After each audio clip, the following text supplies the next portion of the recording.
অনেকটা নীরবে প্রত্যাবর্তনে এক শক্তির নতুন যুগ শুরু হতে যাচ্ছে উত্তরবঙ্গের আকাশে। রূপপুর পারমাণবিক বিদ্যুৎ কেন্দ্র, যে নামে এত বছর অপেক্ষা, বিতর্ক ও অ্যাসপিরেশন, অবশেষে 2025 সালের ডিসেম্বরে পরীক্ষামূলক পর্যায়ে বিদ্যুৎ উৎপাদন শুরু করতে যাচ্ছে। এই দিনে দেশের উত্তরাঞ্চলের মানুষ শুধু আলোই পাবেন না, তারা পাবেন দায়িত্ব, সম্ভাবনা আর উন্নতির প্রতিশ্রুতি।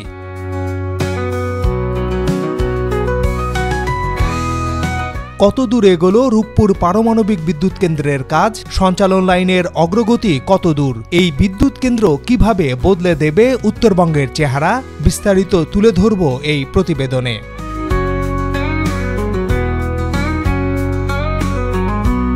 পদ্মার তীরে মাথা উঁচু করে দাঁড়িয়ে আছে বাংলাদেশের ইতিহাসে সবচেয়ে বড় অবকাঠামো প্রকল্প। দুইটি বিশাল VVER 1200 রিঅ্যাক্টর যেন সময়ের সঙ্গে লড়াই করে নিজেদের শক্তি প্রমাণের প্রস্তুতি নিচ্ছে।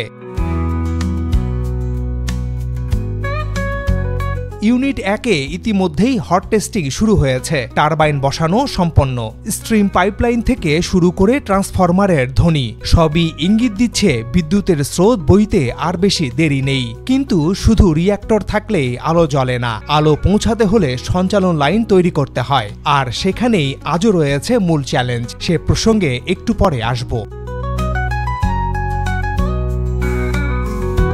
পরিকল্পনা ছিল 2023 সালের ডিসেম্বরেই জাতীয় গ্রিডে যোগ হবে দেশের প্রথম পারমাণবিক বিদ্যুৎ। কিন্তু নানা কারিগরি জটিলতা, আন্তর্জাতিক অসহযোগিতা, নিরাপত্তা মান যাচাই ও সঞ্চালন লাইনের কাজের কারণে 2 বছর দেরি হলো।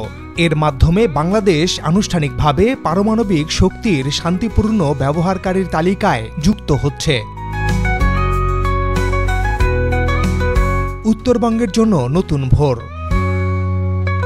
রূপপুরের সবচেয়ে বড় তাৎপর্য কেবল বিদ্যুৎ উৎপাদন নয়, বরং উত্তরবঙ্গের অবহেলিত 13টি জেলার জন্য এর আলোকিত বার্তা। কুষ্টিয়া, পাবনা, রাজশাহী, নাটোর, বগুড়া, জয়পুরহাট, দিনাজপুর, রংপুর, গাইবান্ধা, নীলফামারী, লালমনিরহাট, পঞ্চগড় ও ঠাকুরগাঁও এসব জেলায় দীর্ঘদিন ধরেই নিরবচ্ছিন্ন বিদ্যুতের অভাব ছিল। কৃষিকাজ, শিল্প, শিক্ষা প্রতিষ্ঠান, হাসপাতাল, এমনকি মানুষের দৈনন্দিন জীবনও লোডশেডিংয়ের কারণে ক্ষতিগ্রস্ত হতো। কিন্তু রূপপুর থেকে উৎপাদিত 2400 মেগাওয়াট বিদ্যুৎ যোগ হলে প্রথম লক্ষ্যই হবে উত্তরের এই জেলাগুলোকে শক্তিশালী গ্রিডের আওতায় আনা।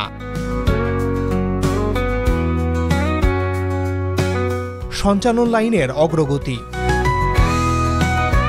প্রথম ইউনিটের বিদ্যুৎ উৎপাদন শুরু করার জন্য 60 কিলোমিটার রূপপুর বাঘাবাড়ি line, 102 kilometre Rooppur Bogura line এবং 144 কিলোমিটার রূপপুর গোপালগঞ্জ লাইনের প্রয়োজন।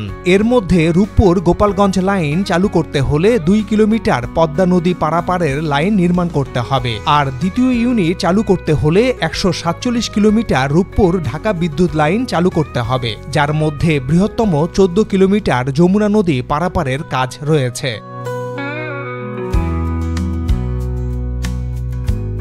আসার কথা হচ্ছে 2025 সালের 1 অক্টোবরের তথ্য অনুযায়ী বাংলাদেশ বিদ্যুৎ উন্নয়ন বোর্ড জানিয়েছে রূপপুর থেকে ঢাকা, বগুড়া ও সিলেটমুখী সঞ্চালন লাইনের কাজ 92% শেষ হয়েছে। বিশেষ করে ঈশ্বরদী থেকে বগুড়ায় 400 কেভি লাইনের কাজ প্রায় সম্পূর্ণ। এই লাইন দিয়েই উত্তরবঙ্গের জেলাগুলোতে নিরবচ্ছিন্ন বিদ্যুৎ পৌঁছানো সম্ভব হবে। একই সঙ্গে রূপপুর ঘোড়াশাল লাইন শেষ হলে রাজধানীর ওপর চাপও অনেকটা কমবে। Bangladesh power grid company PGCB বিদ্যুৎ সঞ্চালন লাইনের কাজ করছে।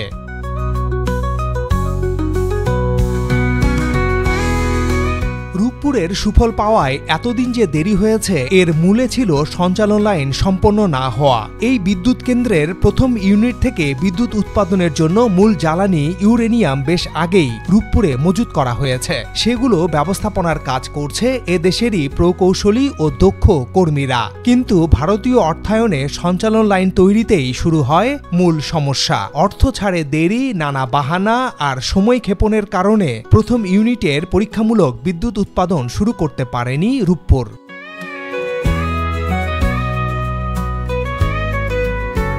যেভাবে বদলে যাবে উত্তরবঙ্গ। আজও উত্তরবঙ্গের গ্রামে গেলে দেখা যায় সন্ধ্যা নামলেই অন্ধকার, মাঝে মাঝেই কয়েক ঘন্টা লোডশেডিং। কৃষিতে সেচে বাধা পড়ে, মিল কারখানার উৎপাদন থমকে যায়। কিন্তু রূপপুর চালু হলে পরিস্থিতি আমূল পাল্টে যাবে। দেশের মোট খাদ্যশস্যের প্রায় ৩৮% আসে উত্তরবঙ্গ থেকে। নিরবচ্ছিন্ন বিদ্যুৎ মানে গভীর নলকূপে নিরবচ্ছিন্ন পানি, আধুনিক কোল্ড স্টোরেজ, প্রসেসিং ইন্ডাস্ট্রির সুযোগ। বগুড়া, দিনাজপুর, রংপুরে ছোট ও মাঝারি শিল্পের জন্য বিদ্যুৎ হবে প্রাণশক্তি। স্থানীয় অর্থনীতি বহুগুণে বাড়বে। ঘন ঘন লোডশেডিংয়ের অবসান মানে শিক্ষার্থীরা পড়াশোনা করতে পারবে, হাসপাতালের সেবায় ব্যাঘাত হবে না, আইটি ভিত্তিক কাজও উত্তরাঞ্চলে ছড়িয়ে পড়বে। নবায়নযোগ্য জ্বালানির সাথে ভারসাম্য।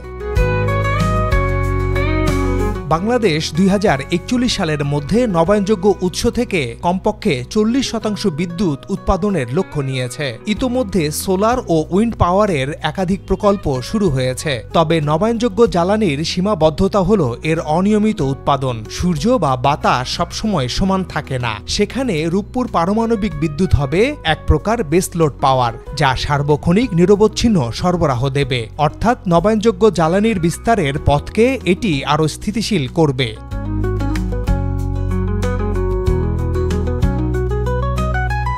অর্থনৈতিক ও সামাজিক মূল্য।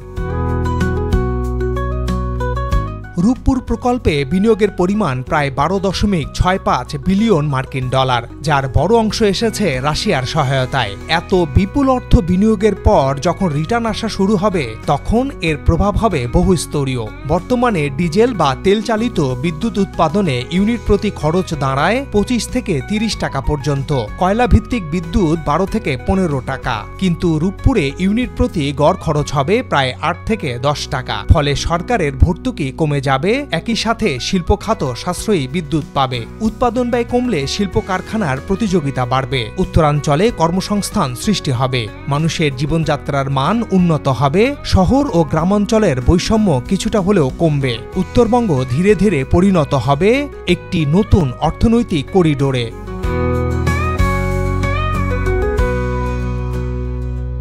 একদিকে ঢাকা থেকে রংপুর পর্যন্ত বিশ্বমানের এক্সপ্রেসওয়ে নির্মাণ কাজ প্রায় শেষ পর্যায়ে। বগুড়ায় চালু হচ্ছে বিমানবন্দর। ঢাকা থেকে সরাসরি বগুড়ায় ট্রেন চালু করতে সিরাজগঞ্জ থেকে বগুড়া রেলপথ নির্মাণ প্রকল্পের কাজ অনেকটাই শুরু হয়ে গেছে। ভূমি অধিগ্রহণের কাজ এখন চলছে। ডিসেম্বরেই চূড়ান্ত হচ্ছে লালমনিরহাটে তিস্তা মহাপরিকল্পনার কাজ। চীনের অর্থায়নে বিশ্বমানের হাসপাতাল হবে নীলফামারীতে। এর সাথে যখন নিরবচ্ছিন্ন বিদ্যুৎ সেবা চালু হবে, তখন দেশের উত্তরাঞ্চল সমৃদ্ধ অর্থনৈতিক অঞ্চলে রূপান্তরিত হবে। আর এর সুফল পাবে পুরো দেশ।